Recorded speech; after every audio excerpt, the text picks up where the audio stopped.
Guys, आज हम करेंगे क्लास 10th मैथ्स। एनसीईआरटी ने जो क्वेश्चन पेपर सीबीएसई ने बोर्ड एग्जाम मैथ्स के लिए रिलीज किया है, उसके सेक्शन बी का क्वेश्चन नंबर 24।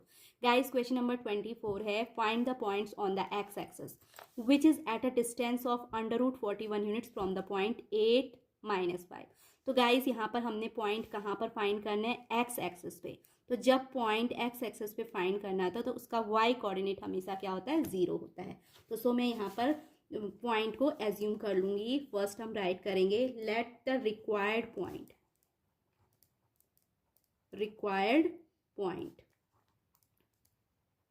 बी। अब रिक्वायर्ड पॉइंट क्योंकि एक्स एक्सेस पे है तो उसका एक्स कोऑर्डिनेट हमने स्मॉल एक्स एज्यूम कर लिया एंड वाई कोऑर्डिनेट डेफिनेटली क्या होगा? 0 होगा। तो रिक्वायर्ड पॉइंट के कोऑर्डिनेट एक्स 0 हो जाएंगे। एंड अकॉर्डिंग टू क्वेश्चन हमें गिवन है जो पॉइंट एक्स एक्सेस पे है वो पॉइंट 8 - 5 से कितनी डिस्टेंस पे? √41 की डिस्टेंस पे है। तो this implies that distance between x0 and 8 - 5 is equals to √41। अब हमें डिस्टेंस फॉर्मूला से क्या मालूम है कि किसी भी दो पॉइंट के बीच का जो डिस्टेंस होता है, distance d is equal to होता है √x2 - x1 का whole square and plus y2 - y1 का होल स्क्वायर। ओके, तो इन दोनों के बीच की जो डिस्टेंस होगी अकॉर्डिंग टू फॉर्मूला, यानी 8x2 एंड y, ये हमारा x1 y1 है, ये x2 y2 है। तो x2 यानी 8 - x1 यानी x का whole square and plus y2 यानी -5 - 0 का होल स्क्वायर का होल अंडर रूट, ये डिस्टेंस होगी √41। अब गाइज हम दोनों साइड से क्या कर लेंगे?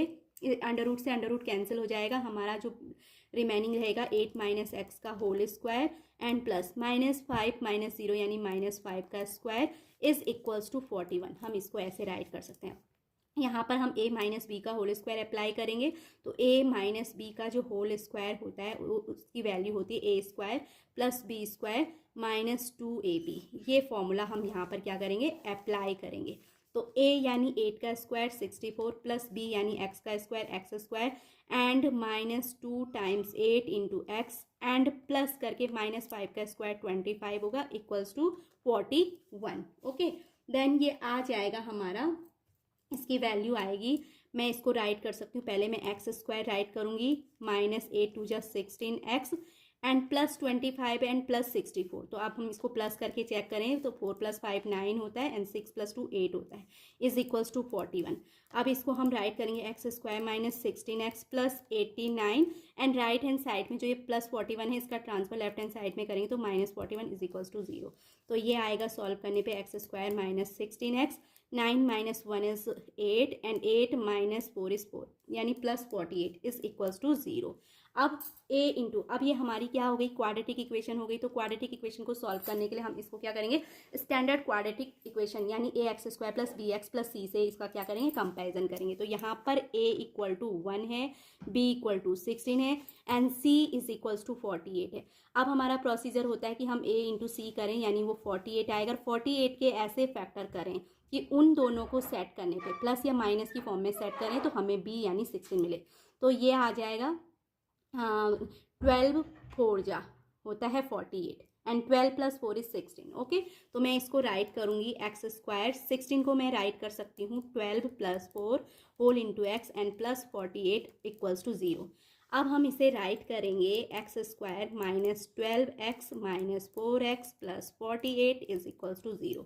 यहाँ इन दोनों टर्म से हमारा x कॉमन हुआ, x - 12 हमारा फैक्टर बचेगा। ऐसे ही -4 कॉमन लिया तो x पॉजिटिव हो जाएगा, -12 इक्वल्स टू 0। तो इसके फैक्टर एक तो x - 12 आया है, दूसरा x - 4 इक्वल्स टू 0। इसके दो फैक्टर्स आ गए इस तरीके से। तो पहले से x - 12 इक्वल टू 0, तो x की वैल्यू क्या हो जाएगी? 12 हो जाएगी एंड यहाँ से x = 4। तो x की हमारी क्या आई है? दो वैल्यूज आई हैं, एक तो 12 आई है, एक दूसरी क्या आई है? 4 आई है। इसका मतलब पॉइंट x एक्सिस पे क्या होंगे? उस पॉइंट के कोऑर्डिनेट जो कि x एक्सिस पे है, जिसकी पॉइंट 8 - 5 से डिस्टेंस क्या √41 है, उसके कोऑर्डिनेट क्या होंगे? 2 कोऑर्डिनेट पॉसिबल हैं। एक तो 40, अगर मैं x = 4 लेती हूँ तो पहला कोऑर्डिनेट हो सकता है कि 40, या फिर 12 एंड 0 भी इसके पॉसिबल कोऑर्डिनेट हो सकते हैं। तो सो हम फाइनली इसका आंसर राइट करेंगे 2 points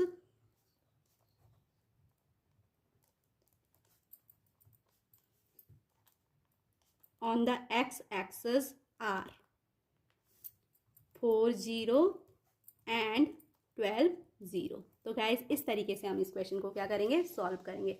I hope question number 24 भी आपको अच्छे से क्लियर हो गया होगा। अगर आपको मेरी ये वीडियो अच्छी लगी तो please like share and subscribe it and thanks for watching again.